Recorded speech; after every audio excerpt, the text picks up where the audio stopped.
स्वागत है आपका एक और वीडियो के साथ। आज हम चर्चा करने वाले हैं एसिड बेस और साल्ट टॉपिक के कुछ महत्वपूर्ण सवालों के ऊपर हम आज चर्चा करने वाले हैं। तो कृपया करके जो प्रश्नों के जो नंबर हैं वो थोड़े आगे पीछे हो रखे हैं, उसको थोड़ा इग्नोर करिए। तो चलिए पहले सवाल की बात करते हैं। और जो हमारा जो पहला सवाल है, पहला सवाल की बात करते हैं। तो जो हमारा जो पहला सवाल है उस पर हम बात करते हैं। तो उसकी बात करें हम, तो इसमें देखिए जो हमारा पहला सवाल है वो है कि सोडियम हाइड्रोक्साइड का उपयोग किया जाता है। तो सोडियम हाइड्रोक्साइड का जो उपयोग किया जाता है वो प्रतिअम्ल के रूप में, क्षारीय बैटरी के रूप में, साबुन के निर्माण में या सफाई कारक के रूप में। तो सोडियम जो हाइड्रोक्साइड होता है उसका उपयोग किया जाता है नॉर्मली साबुन के निर्माण में। तो साबुन के निर्माण में सोडियम हाइड्रोक्साइड की बात करें तो जिसका फार्मूला जो होता है वो होता है NaOH। जो फार्मूला जो होता है सोडियम हाइड्रोक्साइड का वो होता है NaOH। चलिए फिर हम अपने अगले सवाल की बात करते हैं। अगला सवाल है जो अपने अगले सवाल की बात करते हैं। और अगला सवाल जो है हमारा वो है एक अम्ल। जो एक अम्ल जो होता है वो क्या करता है? तो एक अम्ल जो होता है वो नॉर्मली जो नीले लिटमस को, नॉर्मली जो एक अम्ल जो होता है वो क्या करता है, अपने जो अपने नीले लिटमस को लाल करता है। नीले लिटमस को क्या करता है? लाल करता है। और जो सार होता है वो क्या करता है? लाल लिटमस को नीला करता है। तो इसका जो आंसर होगा वो होगा, पहले में आएगा आपके नीला और दूसरे में आएगा आपके लाल। तो इसका सीधा सा आंसर होगा स, यानी कि नीला और लाल। फिर अपने नेक्स्ट सवाल की बात करते हैं। तो जो हमारा जो अगला सवाल है वो है अपना, अपने आप अगले सवाल की तरफ बात करते हैं। टमाटर किस प्रकार का प्राकृतिक स्रोत होता है? तो देखिए जो हमारा जो टमाटर जो होता है वो किस प्रकार का प्राकृतिक स्रोत होता है?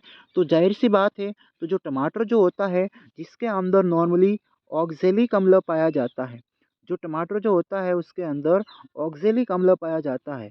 और ऑक्जेलिक अम्ल का स्रोत होता है आपका टमाटर। तो जो टमाटर होता है वो ऑक्जेलिक अम्ल का स्रोत होता है। तो इसका सीधा आंसर होगा ऑक्जेलिक अम्ल। मैं एक एक ऑप्शन की बात करूं, अगर एसिटिक अम्ल की बात करें तो एसिटिक अम्ल नॉर्मली सिरके के अंदर प्रेजेंट रहता है। जो सिरका होता है उसमें एसिटिक अम्ल रहता है। सिट्रिक एसिड की बात करें तो जो आपके जो खट्टे फल होते हैं जैसे कि संतरा है, आपका नींबू वगैरह है, तो इसके अंदर आपका सिट्रिक अम्ल पाया जाता है।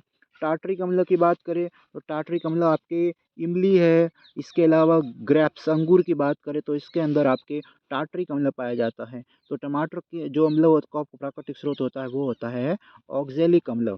फिर अपने बात करते हैं, अगले सवाल की बात करते हैं। तो जो हमारा जो अगला सवाल है वो होने वाला है, देखिए आगे बात करते हैं, हम अपने अगला सवाल की बात करते हैं। तो अगला सवाल है, नींबू किसका एक समृद्ध स्रोत होता है? तो जो नींबू जो होता है उस नींबू के अंदर अपने जो उसके अंदर जो पाया जाता है, नींबू जो स्रोत होता है वो होता है आपके इसके अंदर अपने ऑप्शन है मैलिक अम्ल, सिट्रिक अम्ल, टार्टरिक अम्ल और एसिटिक अम्ल। तो इसका जो सीधा सीधा आंसर होगा वो होगा आपके सिट्रिक अम्ल। सिट्रिक अम्ल जो होता है, जो अम्ल नींबू संतरा वगैरह है उसका जो स्रोत होता है वो होता है सिट्रिक अम्ल। मैलिक अम्ल मैंने बताया, जैसे मैलिक अम्ल जैसे एप्पल वगैरह जो सेब होता है उसके अंदर मैलिक अम्ल वगैरह प्रेजेंट रहता है। एसिटिक अम्ल मैंने सिरके का बताया, टार्टरिक अम्ल मैंने इमली और अंगूर का बताया। तो इसके अंदर नींबू की बात करें तो नींबू संतरा जो मैंने पिछले सवाल में बताया इसके अंदर अपने सिट्रिक अम्ल पाया जाता है। फिर अपने बात करते हैं, अपने नेक्स्ट सवाल की बात करते हैं। तो अगला सवाल है, अम्लीय वर्षा का पीएच का मान। जो अम्लीय वर्षा होता है उसके पीएच का जो मान होता है वो होता है 5.6 से कम, अपने 5.6 से कम होता है, 5.6 से अधिक होता है। तो बेसिकली जो अम्लीय वर्षा का पीएच होता है वो थोड़ा सा, यानी कि 5.6 से कम होता है। नॉर्मली 5.6 से थोड़ा सा कम होता है।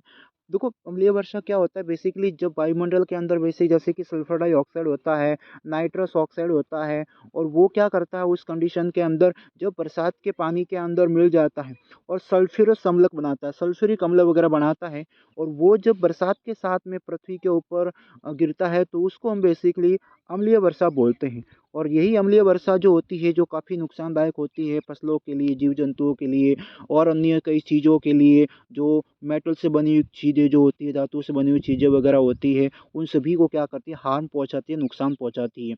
तो इसलिए अम्लीय वर्षा का जो पीएच होता है वो 5.6 से थोड़ा कम होता है। फिर हम बात करते हैं अपने नेक्स्ट सवाल की बात करते हैं। तो जो हमारा जो अगला सवाल है उसकी बात करते हैं। तो देखिए हमारा जो अगला सवाल है वो है अपना, सल्फर डाइऑक्साइड जल में विलय होने पर क्या बनाता है?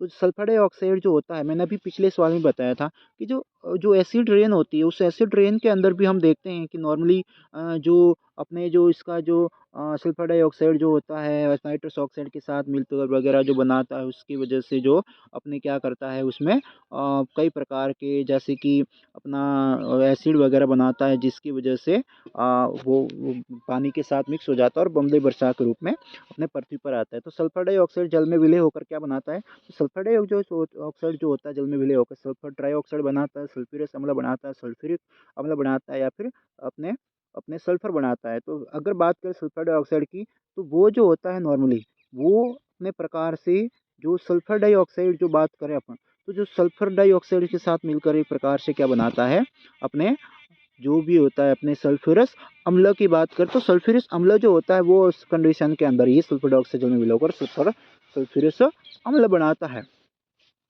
फिर बात करते हैं अपने नेक्स्ट सवाल की। तो जो हमारा अगला सवाल है वो है, निम्नलिखित में से किस में सिट्रिक अम्ल होता है? जो हमने पिछले सवाल में भी देखा कि जो सिट्रिक एसिड होता है वो अपने जैसे कि टमाटर वगैरह सॉरी संतरा वगैरह नींबू वगैरह जो होते हैं इसके अंदर होते हैं। तो इसका जो हम प्रश्न का आंसर होगा वो होगा आपके संतरा। जो संतरे के अंदर जो अपना अपने जो बात करें जैसे कि अपने टमाटर ये संतरे या नींबू के अंदर जैसे कि बात करूँ, जैसे कि मैं अपने नींबू की तरफ बात करूँ, जैसे कि देखिए अपने नींबू जो है, अपने नींबू की बात करूँ तो नींबू वगैरह है उसके अंदर भी ये अपने क्या पाया जाता है, संतरे में नींबू संतरे में भी क्या पाया जाता है, अपना सिट्रिक अम्ल पाया जाता है। फिर अपने नेक्स्ट सवाल की बात करते हैं। तो जो हमारा जो नेक्स्ट सवाल है उसकी तरफ बात करते हैं। देखिए अपना अगला सवाल है, अपच के उपचार में किस प्रकार की दवाइयों का उपयोग किया जाता है? तो अपच के उपचार के लिए प्रतिजैविक एंटीबायोटिक, दर्दनाक एनाल्जेसिक अम्ल वासक एंटीसीड या रोगाणुरोधक एंटीसेप्टिक। तो जाहिर सी बात है कि अपने अपच के उपचार में अपने अपच के उपचार के लिए अपने एंटीसीड के रूप में जो जिसको एंटीसीड बोलते हैं मैग्नीशियम हाइड्रोक्साइड, अगर हमें पता है मैग्नीशियम हाइड्रोक्साइड एक प्रकार का एंटीसीड ही होता है। मैग्नीशियम हाइड्रोक्साइड जिसको हम मैग्नीशियम हाइड्रोक्साइड या जिसको हम मैग्नीशियम फार्मूला जो MgOH2 होता है जिसको मैग्नीशियम हाइड्रोक्साइड बोलते हैं, वो एक एंटीसीड के रूप में काम करता है। तो अपच के उपचार के लिए हम अम्लत्व वासक यानी कि एसिडिटी को कम करने के लिए एंटीसीड के रूप में हम मैग्नीशियम हाइड्रोक्साइड MgOH2 का उपयोग करते हैं। ठीक है। फिर अपने बात करते हैं अपने अगले सवाल की बात करते हैं। तो जो हमारा जो अगला सवाल है उसकी बात करते हैं। तो देखिए हमारा जो अगला सवाल है वो है कि ऑक्जेलिक अम्ल पाया जाता है। तो ऑक्जेलिक अम्ल किसमें पाया जाता है, ऑक्जेलिक अम्ल किसमें प्रेजेंट रहता है? तो जो ऑक्जेलिक अम्ल जो होता है हमने अपने पिछले सवाल में भी बात की थी कि जो ऑक्जेलिक अम्ल प्रेजेंट रहता है जैसे कि अपने टमाटर के अंदर प्रेजेंट रहता है, लेकिन इसके साथ साथ में ये जो पालक होता है, पालक के अंदर भी ऑक्जेलिक अम्ल प्रेजेंट रहता है। तो पालक भी एक स्रोत किसका है, अच्छे से ऑक्जेलिक अम्ल का स्रोत होता है पालक। तो उसके अंदर भी अपने जो ऑक्जेलिक अम्ल प्रेजेंट रहता है। तो इसका सीधा सीधा आंसर होगा पालक, क्योंकि भी सिरके में तो अभी पिछले सवाल में बताया कि एसिटिक अम्ल होता है, संतरे में सिट्रिक अम्ल होता है, चींटी के डंक में फॉर्मिक अम्ल पाया जाता है। फॉर्मिक अम्ल जिसको व्यवहारिक रूप से अगर बताया जाए तो व्यवहारिक रूप से इसको मैथेनोइक अम्ल भी कहते हैं। अगर हम फॉर्मिक अम्ल की बात करें तो इसको मैथेनिक अम्ल भी कहते हैं। तो इसका सीधा सीधा आंसर हो जाएगा ऑक्जेलिक अम्ल पालक के अंदर प्रेजेंट रहता है, ध्यान रखिएगा। फिर अपने बात करते हैं अपने अपने जो नेक्स्ट सवाल है उसकी बात करते हैं। तो जो अपना जो अगला सवाल है उसकी बात करते हैं। तो देखिए इसके अलावा हमारा जो अगला सवाल है वो है, नींबू किसका एक समृद्ध स्रोत है? देखो फिर से वही वाला सवाल जो हमने पिछले बार में बताया था वही है कि नींबू जो होता है वो किसका होता है, सिट्रिक अम्ल का होता है। जो अपना जो पिछला सवाल बताया जो हमने कि भाई जो नींबू जो होता है वो किसका होता है, तो नींबू सिट्रिक अम्ल का होता है। तो इसका भी वही आंसर रहेगा अपना सिट्रिक अम्ल। फिर बात करते हैं अगले सवाल की, सोडियम हाइड्रोक्साइड, ये हमने प्रश्न कर लिया है। सोडियम हाइड्रोक्साइड का उपयोग किया जाता है अपने बैटरी वगैरह या अपने किसके अंदर किया जाता है, अपने सारी साबुन के निर्माण में किया जाता है। फिर अपने अगले सवाल की बात करते हैं, अम्लीय विलयन की पहचान के लिए किस पदार्थ का उपयोग किया जाता है? तो अम्लीय विलयन की पहचान के लिए किस पदार्थ, NaCl सोडियम क्लोराइड, अपने KNO3 की बात करें तो KNO3 जिसका नाम क्या होता है, पोटेशियम नाइट्रेट, या फिर अपने potassium KNO3, potassium nitrate, NO2CO3, sodium carbonate या K2SO4, पोटेशियम सल्फेट। तो इसमें बात करें तो इसका जो किस पदार्थ का उपयोग किया जाता है अम्लीय विलयन की पहचान के लिए, तो KNO3 का उपयोग किया जाता है अम्लीय विलयन की पहचान करने के लिए KNO3 का उपयोग किया जाता है। फिर अपने बात करते हैं नेक्स्ट सवाल की, चींटी के डंक में कौन सा अम्ल होता है? तो चींटी के डंक में हमने पिछले सवाल में बताया कि चींटी का जो डंक होता है उसके अंदर अपने कौन सा अम्ल होता है? ऑक्जेलिक अम्ल, लैक्टिक अम्ल, सिट्रिक अम्ल या मैथेनिक अम्ल। तो इसका सीधा सीधा आंसर हो जाएगा आपके मैथेनिक अम्ल हो जाएगा।